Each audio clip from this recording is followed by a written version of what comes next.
morning and welcome to Monday Mornings with Margie. I know it's been a couple weeks, but I'm happy to be back with you. And once again, I have another great special guest with me today, Max Mowitz. And I'm going to let him talk about, tell us about himself and also tell us about the organization that he represents, One Iowa. Yeah, thank you so much for having me today. I'm Max Mowitz. So my pronouns are he, him, and L, and they, them, and AA. And I do work at One Iowa. Personally, I've been a part of like the LGBTQ community obviously my whole life, but I've been out for almost 12 years now. And I started doing LGBTQ advocacy work actually in high school. And so I've been doing that work for a really long time, and really get a lot of joy out of doing education and outreach to non-LGBTQ people about LGBTQ issues. It's just like something that makes me tick, something that makes me excited. I went to the University of Illinois. I actually got my undergraduate degree in ethnomusicology and Black studies. I promise ethnomusicology is a real degree. I know it doesn't sound like it, but really it's the study of world music. Started as a harp performance major. So it really had this kind of musical background for a long time. And then about my last year of undergrad, a little bit too late, realized that social work was really something I was interested in, and really like dedicating my life to social justice issues. So for a couple of years there in between, I graduated, I took some time, started doing a couple of little odd jobs here and there. And then I came back to Iowa. And, I grew up here in Iowa, and I was actually involved with One Iowa, the organization that I work for now. I was involved with them when I was in high school. Actually, I was involved with them like even before I was out as an LGBTQ person, which was really interesting. So I I volunteered with One Iowa when we were a marriage equality organization back in 2005. And at the time, I just volunteered because I was like, well, LGBTQ rights are important. I think LGBTQ people are neat. Like, what can I do to help? And then it was so funny because as my time progressed at One Iowa as a volunteer, I started to realize things about myself. And then I came out. So it's kind of interesting because now I've been at One Iowa now for 2 years, which is amazing. And it's like a full circle moment because now I just work at this organization that was, a really big part of my feeling safe to come out in Iowa, as a youth in Iowa. So there's this whole thing, but besides that, I am a certified community health worker. I am in the middle of my certification for being a full spectrum doula. So working with folks through birth and then postpartum. I'm a gender affirmation doula, which is kind of a new thing, but it's basically a person that, a doula is a person that helps in any kind of transition, right? And so the idea with a gender affirmation doula is to help folks with transition, like gender transition. And so that's the work that I do there, and also have the background and knowledge to be an abortion doula. So there's all these different things that I'm kind of engaged with. Doula work is, I think, really awesome. Obviously, I really like it a lot. And beyond that, I have, I have my partners, I have a dog and a cat, and I love to power lift and bake. So I try to stay pretty busy with all those different things. So so there's all of kind of my personal stuff, but at One Iowa, we do quite a few different things. So like I mentioned already, we started as a marriage equality organization back in 2005. So from 2005 to 2009, we were working on marriage equality in Iowa. And of course, April 3rd, 2009 was when the Iowa Supreme Court ruled in favor of marriage equality, which was a really big, exciting day. But we had to switch gears. Like, what were we supposed to do now? Like, so the organization, the board, and the staff recognized this and said, okay, well, we still have a lot of work to do to ensure LGBTQ equity here in the state of Iowa. switched gears. So now we focus on three main areas of work. The first is healthcare access. So we're going to talk a decent, I mean, that's really intertwined with mental health care access too, which is another thing that we focus on as well. Focusing on healthcare access, making sure that all LGBTQ Iowans have access to mental health care and healthcare providers that are inclusive and affirming. The second part of our work is workplace culture. So we work with workplaces throughout the state of Iowa to become more inclusive, to develop policies that are more inclusive, so LGBTQ people have safe places to work. And then the third area is actually a leadership pipeline. So we actually have an LGBTQ Leadership Institute.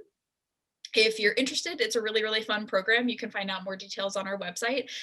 It's for all ages, and it's for anybody who's LGBTQ that wants to make a difference in their communities, right? So it's a really cool program. It's something I was actually part of the inaugural class of the Institute, which is kind of funny because now I helped coordinate it, which is really a really cool, again, full circle moment for me.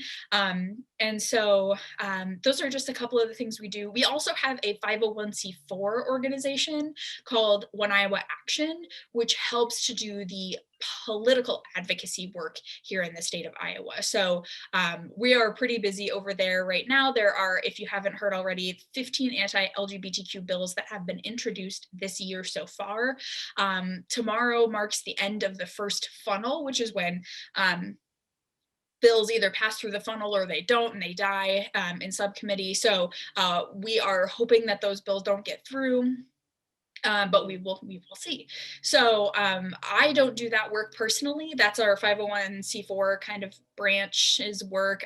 My coworker Keenan Crow is the director of advocacy and policy at One Iowa and One Iowa Action, and they are just brilliant and doing amazing things. So that's another thing that we have our hand in as well. So we try to stay busy. We are a staff of 5, so we are we're doing a lot at any given point, but we are just really excited to be doing the work that we do, and just so thrilled to be here as well. Yeah. Well, it's a really, really important work. The leadership program you were talking about, is that specific to people in Iowa, or could anyone from any place in the country get involved with that? It's currently specific to Iowa. We've had some folks that started in Iowa and then moved to Wisconsin or Illinois, and that's fine. I think as long as you have some kind of background in Iowa, it'll be good because a lot of speakers are from Iowa. Very cool. Mhm. Very cool. Well, thank you for sharing that. And thank you for sharing about yourself as well. And I like the fact that you like baking and cooking and so forth. Yes. So our focus, obviously, after kind of your introduction today, is going to be on the LGBTQ plus community and talking a little bit about that community and sort of the stressors and mental health and how that all is intertwined within this community that, historically has been oppressed or denied. And so one of the things I was thinking about that I think would be helpful to kind of start with is why historically and currently has this community sort of needed and benefited from sort of organizations like One Iowa. I mean, there's lots of organizations out there throughout the country. There's obviously parts of the country that probably need more people like you there doing this work. But what do you think specifically why this community is required that support and needed that support now and in the past? Yeah, well, I think a really good example of why we need organizations like One Iowa, is being shown right now at the Iowa State Capitol as just a small example. But the fact that we've got 15 specifically anti-LGBTQ bills working their way through subcommittees is terrifying, right? And it means that's everything from bathroom access to the ability to go into a store and be served as an LGBTQ person, to changing the Iowa Civil Rights Code to not include transgender people. And so if we do not have organizations like One Iowa, advocacy organizations that are focusing on these areas, we're going to continue to see this kind of stuff happen. And until this isn't happening any longer, we will continue to need organizations like our own. And I think, like in any nonprofit, you are ultimately trying to work towards being obsolete, really, is what you want. You want to like not have to exist anymore because people have that equity that they need. That's obviously one Iowa specific example, but if we just see over and over again the ways that LGBTQ people continuously are oppressed, Stonewall, which was the riot that started Pride, basically was, just over what, like 50 years ago, just over 50 years ago. And so even 50 years ago, it was illegal to be LGBTQ, right? People were jailed frequently and constantly. They were targeted and criminalized for being LGBTQ. And you cannot make up for that experience in a generation, if that makes any sense. And then we Right. see the AIDS epidemic of the 1980s, and it killed so many of our elders. Like it killed so many of the people that were in former generations of the LGBTQ community. And so we have to continue to see organizations like ours as a part of this like larger historical piece, where being LGBTQ was criminalized for so long in North America specifically, and there are so many different ways that LGBTQ people continue to be oppressed today, and it's apparent not only in mental health outcomes but also in workplaces. Like, right, so I talked a little bit about workplace culture, but in the state of Iowa, it's illegal to fire someone for being LGBTQ, right? But it still happens all the time. It's just really hard to prove because we're in an at-will state, right? So it's kind of funny because you'd think that, and when I do presentations as a really large part of my job. And, last year alone, I was able to facilitate trainings for over 2,000 people. And every single time I present about discrimination or I talk about laws in the country as it relates to discrimination, where you're protected, where you're not, people are surprised. They're so stunned to hear of all of the places in which it's still completely legal to deny someone a hotel room because they're transgender, or deny someone a home loan because they are a lesbian, right? This is something that's really typical in our country. So it's that's part of the reason that organizations like mine have to exist, because we continue to feel and experience this discrimination. And very importantly, this discrimination is felt very poignantly by people of color, people with disabilities, people that are experiencing houselessness, homelessness, and poverty. So it's also, organizations like mine really need to be tasked with advocating for all parts of the LGBTQ community, not just white upper middle class LGBTQ people. Absolutely. Mhm. Absolutely. And I was thinking also about how the community needs it.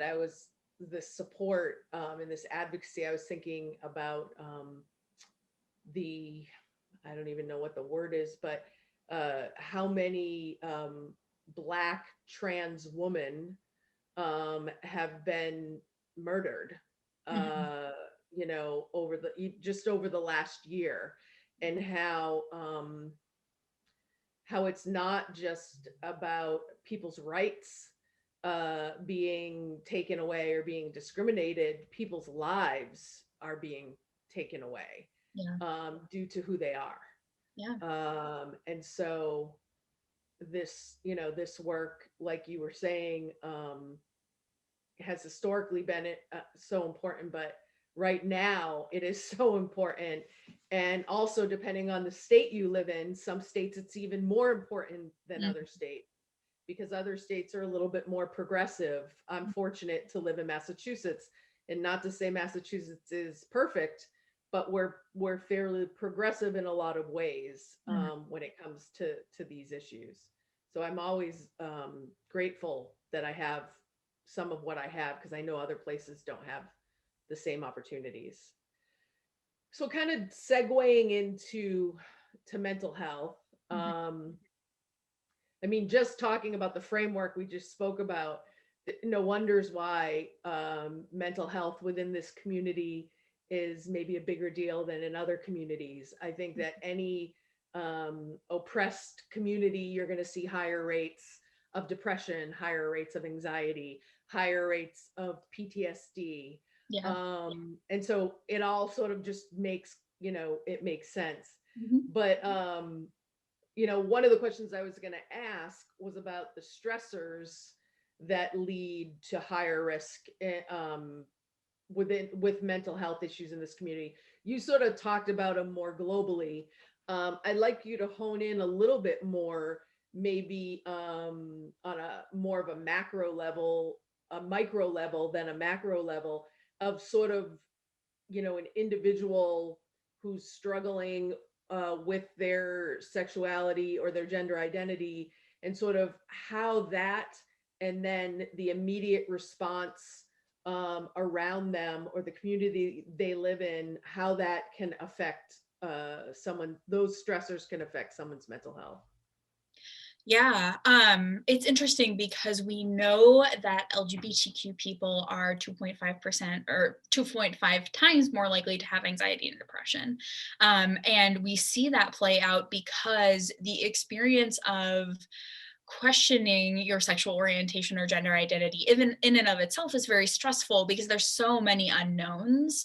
And for a lot of people, I think often of rural LGBTQ people, it is even scarier because you might be the only LGBTQ person that you know in your entire town. And so what people face is really, really deep fears about losing their families. A lot of people do lose their families when they come out. So there's this fear and anxiety surrounding, familial loss. Also just losing like house and home, right? Like, what if I come out and my partner or my parents are not affirming and I am now houseless, right? Mhm. What if I come out and I am, I have to undergo conversion therapy, which here in the state of Iowa is completely legal. It is one of those things that there are so many different unknowns, right? And that's really a place where depression and anxiety can thrive. And so I think from that kind of micro perspective, it's like, how are people around me going to react? And you are really kind of at the kind of living in the whim of those folks, like how they're going to react, how they're going to support you or not. And then not only that, you might have like a great family, a great partner, but then how is your surrounding community going to feel? How is your Sure. employer going to feel? All these different things. How about your school, right? So when we look at LGBTQ youth, mental health disparities really arise there because so many LGBTQ youth just do not feel like safe in their school environments. And they experience a lot of harassment and bullying in that way too. And so that's kind of where we see that crop up for the first time. But then when we look at like larger mental health issues in the LGBTQ community, so much of it has to do with the ways that LGBTQ people are discriminated against. So again, if you lose your family, for example, so these micro level issues, you lose your Mhm. family, then you might experience houselessness, homelessness, or poverty for years, right? And we know that rates of houselessness, homelessness, and poverty are actually quite elevated in the LGBTQ community. So LGBTQ people make up about ish, depending on the study you're looking at, about 10% of the population, but 40% of homeless youth that are served by agencies identify as LGBTQ. So we see that huge jump, right? And then experiencing houselessness, homelessness, and poverty, those are experiences of trauma in the United States, right? Because it is so challenging to be in those situations here. We just do not support houselessness, homelessness, and impoverished folks at all, almost. And so that links into trauma. You don't have the same kind of mental health resources. You might have undiagnosed mental illness because you're just trying to make it and trying to get by. Sure.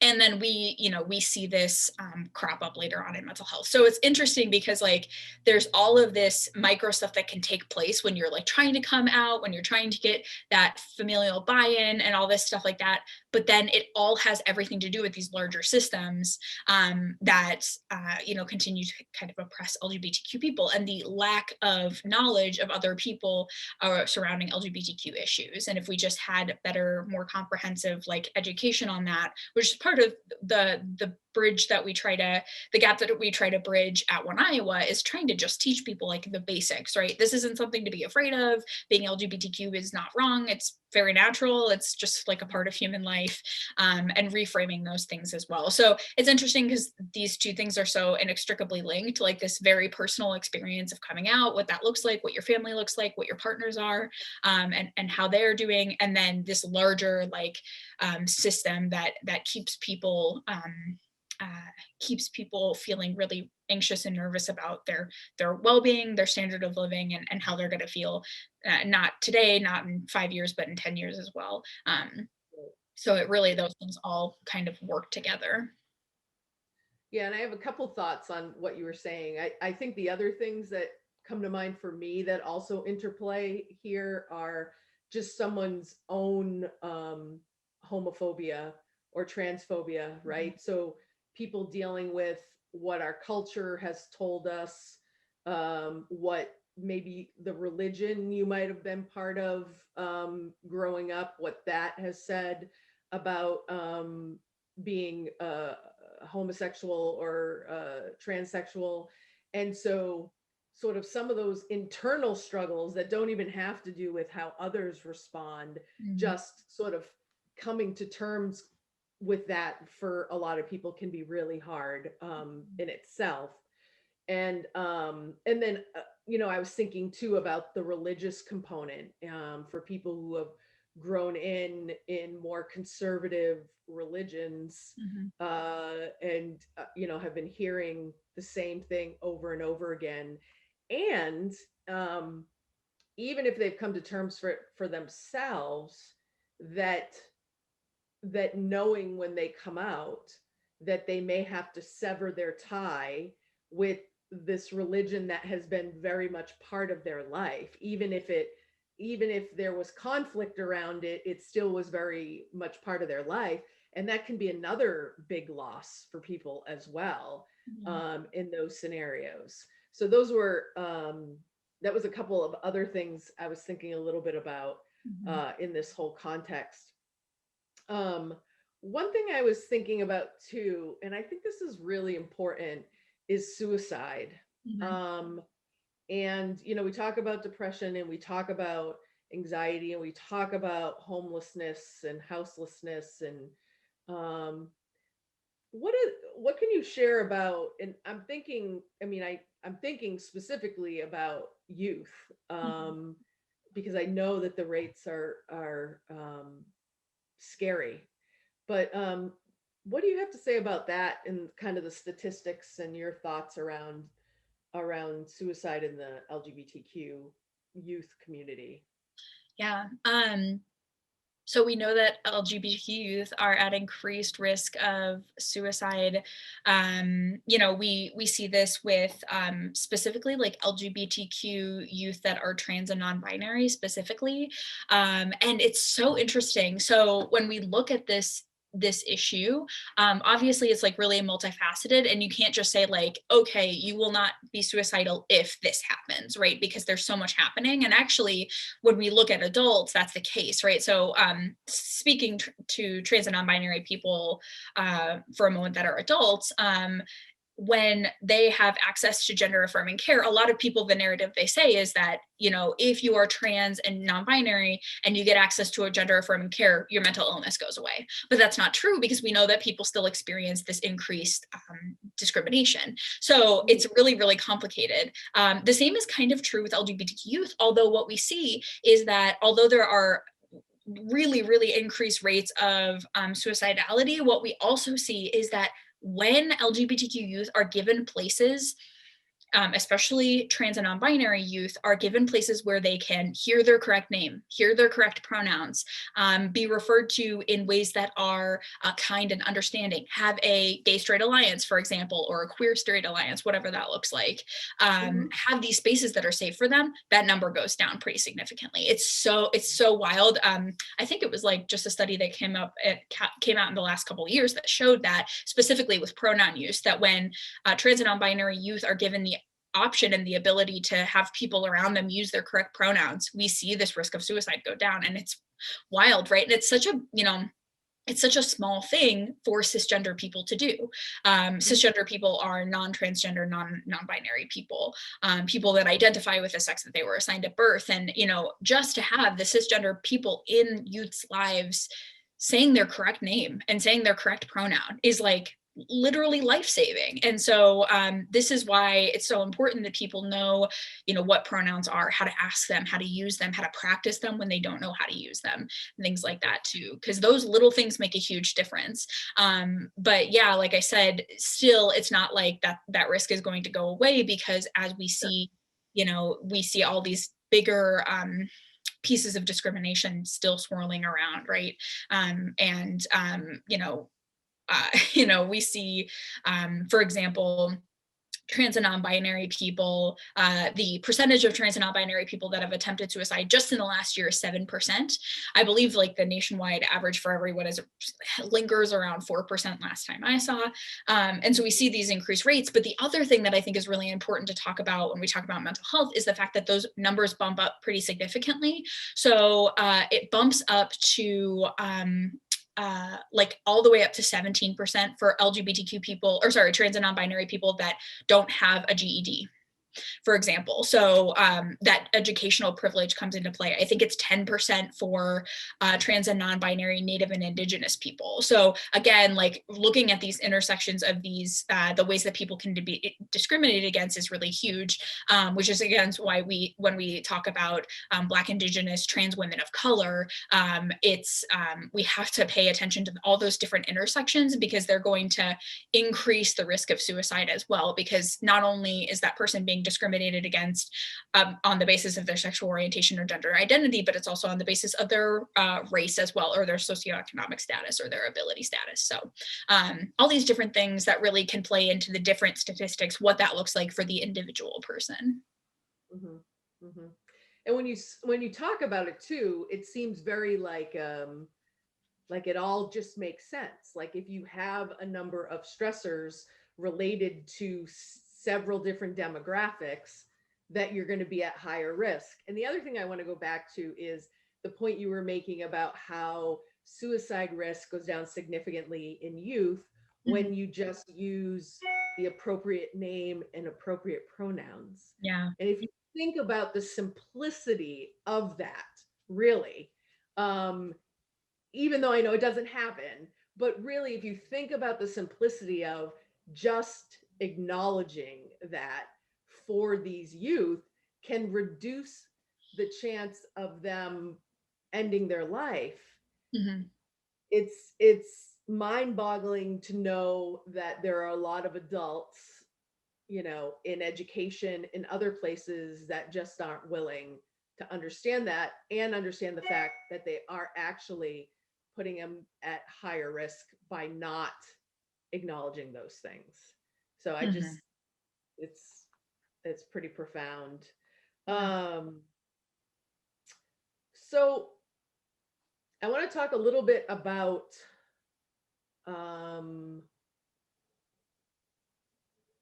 families or significant others or community people that are important to members of the LGBTQ plus community that might not be open, may be struggling with their child or their brother, significant other, or whoever it is in their life that has come out as either trans or, you know, gay or bisexual.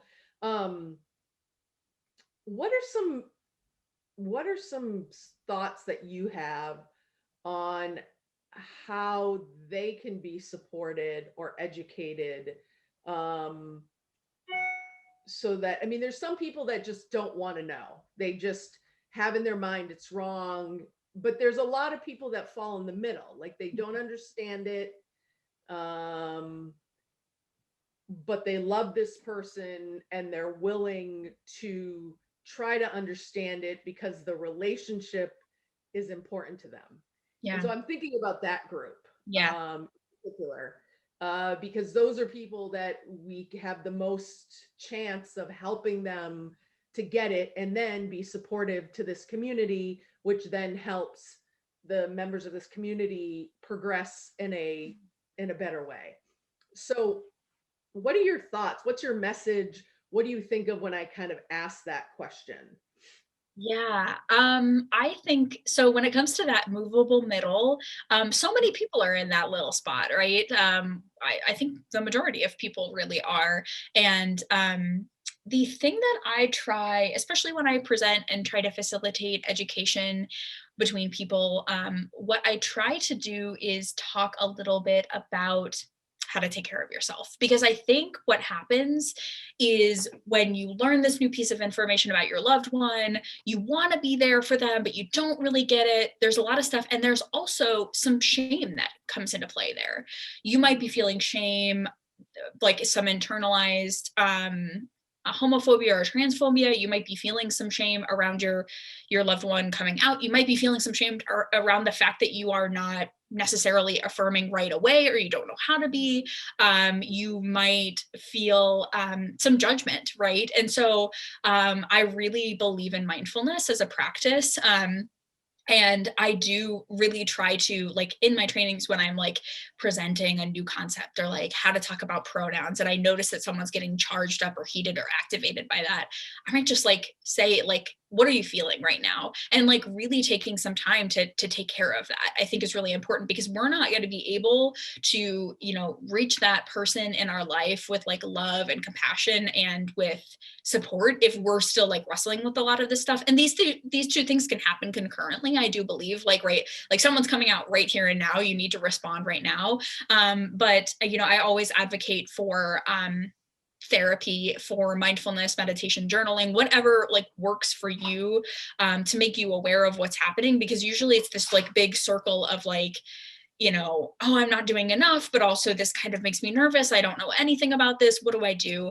So just slowing down, having grace with yourself, and being kind and compassionate is really going to help you like tune into what's right. That being said, I highly recommend just starting to listen to, read, watch the voices of LGBTQ people, because there's no one narrative. There are as many different ways to be LGBTQ as there are LGBTQ people. There are amazing things that you can watch on Netflix. Disclosure, for example, is a really good one about trans and non-binary people. There are so many resources online. There's the Gay, Lesbian, Straight Education Network, otherwise known as GLSEN. There's the Human Rights Campaign. There are definitely organizations statewide. So wherever you are living right now, tune into your LGBTQ organization. Just type in like LGBTQ Iowa or LGBTQ Massachusetts, or, and see who is doing the work on the ground near you. And read books by LGBTQ people, things like that. With that all being said, like, I think that mindfulness piece and kind of that non-judgmental awareness of the present moment, like the non-judgmental awareness of like this big thing that's happening, can be helpful too. And so you can better understand, what you're grappling with, so you can better understand how to educate yourself and get where you need to go. But then simultaneously trying to better understand what that person needs when they need support from you. So maybe a different answer than other people might give, but I really do think that like tuning into what's happening with you is so important, because otherwise we're just like in action, everything's moving really fast, it feels like, when somebody comes out, and slowing that whole process down and seeing where you're at and where they're at is going to really help you be a support system to them, especially if you're working through your own stuff. Yeah. I also think, in a lot of cases, the person coming out can't be the parent, Yeah. can't be the parent's number one support in dealing with whatever the parent is dealing with Mm-hmm. internally for themselves. Yeah. Some cases they can be, but some cases it can't be, because it's such an intense topic for both parties Mm-hmm. that it sometimes can be hard. There are cases where people have really moved in the process themselves and as an individual, and when they come out to their parents, if their parents are, or whoever, I'm just using Yeah. parents as an example, are struggling, they can be a support, and there's times where they can't be. So I think understanding that as well, to know that you may have to seek resources outside of the person who's sharing that information with you. is really important. Um, and one of the things I would like to just add is that some of these resources that you're talking about, we're also going to add at the end of this recording, Mhm. so that people know, can see what these resources are. What are some of the resources or supports that you would suggest for people who are part of the LGBTQ plus community, um, so that they can move forward in their life in whatever space they're in with who they are? What are the supports, the resources, the education? Yeah, so when it comes to you, and if you are the person that's coming out, I do think therapy is really, really helpful. Finding an LGBTQ inclusive therapist is challenging. Here in the state of Iowa, we experience gaps in that all the time. That's something we're trying to bridge the gaps between here and Iowa. But again, if there is a local LGBTQ organization, you can ask them if they have suggestions. The really cool thing about LGBTQ people is like so much because we've always been kind of a counterculture almost because we've always existed on the fringes. So much of what we do is through word of mouth. It's Mhm. not necessarily like institutional yet because again, we still don't have the same rights as straight and cisgender people. So that being said, what is cool and what is something that is very helpful is to just get connected to even one other LGBTQ person, because that person will know another person and that person will know another person, and that person might have a dentist that they love going to, and that other person might have a therapist that they really like, and somebody else might have like an LGBTQ center you could go to. And so my recommendation is to, as much as you can, get connected with other LGBTQ people. That is our source of strength. That is where we can really find ourselves like shining. And that's where that need for interpersonal connection and social connection really can come into play, and it can help decrease those feelings of isolation. I have to recognize that like a lot of LGBTQ people living in rural areas might feel really isolated because they really are isolated. They might not know of any other LGBTQ person within an hour of them. So this is why the internet is an amazing thing, because there are so many places to connect with other LGBTQ people online, which is really cool. Also, there has been like a crop up of LGBTQ specific prides throughout rural areas. I know that you might want to connect with the closest like pride festival to you. And obviously, like prides aren't happening right now because of safety risks. But when prides are happening, or if they're happening virtually, that's a really good way to get connected as well. So there's all these things, being connected online is great. Just meeting one other LGBTQ person, be it in person or, virtually, those can all be really important things to help you find your own strength. But I also think just like, just because you're LGBTQ doesn't mean you know everything, right? So that's the other thing that kind of ties into what you said, which is that, you mentioned that, trying to make the LGBTQ person that's coming out the educator almost never works, right? Because that person is trying to figure it out for themselves, but also that person's not an expert just by virtue of being LGBTQ, because there's so many ways to be LGBTQ.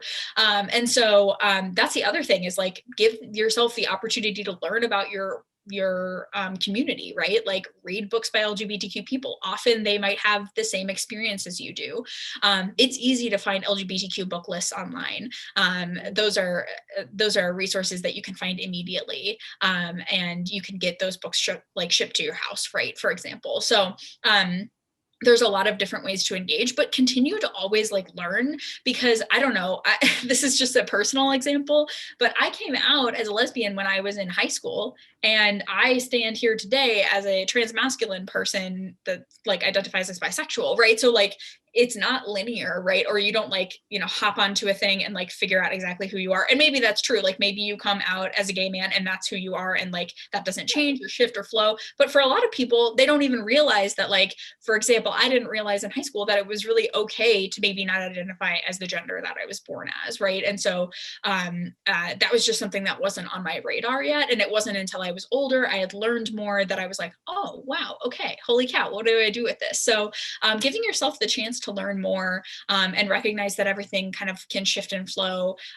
which does not undermine the identities of the person that's doing that learning, but rather is to supplement it and help that person to know more things and to feel less isolated, because you can see all these different ways to be LGBTQ and that complexity and the richness that exists in our community. Right, right. And I think that's the case in all, sort of minority communities. Is I think there's this sort of view that it's homogenous, and that there's, everybody's the same, and it's just so not true in any of these communities. Yeah. But we're all given sort of the label, and so then within that label, people think sort of everybody's the same. So I think you're right. I think that as much exposure for the person who's figuring out their identity, as much as for the families or the people around them that are trying to be there and support, as much exposure as they can have, whether it's to like you said, stuff on Netflix, or reading books, or listening to podcasts, or whatever the case is, however you choose to expose yourself or educate yourself. It sort of helps everyone in the picture to feel like they're heading in a direction that is that feels good and feels supportive. My dog wants to jump up right now. This is Gronk. Gronk wants to be part of the podcast. Wow. Yeah. So well, I think this is, a really important topic. And I may even think about whether it's worth having you come back at another time to kind of maybe hone in on some of the things we're talking about. Or I'm curious about the politics of things as well in Iowa, and so forth, because you see a lot of that stuff going on now, where people are trying to clamp down in these areas versus just allowing people to be themselves and live their lives. So so if you'd be interested, maybe we could do a take 2 at some point. Yeah, there's always like more to talk about, right? This is just such a complex issue and experience, and yeah, there's lots to talk about. Yeah. Well, I thank you so much for sharing your expertise in this area. Yeah. And I want to thank all our listeners and watchers. And I hope that you all have a great week, and I will see you next time.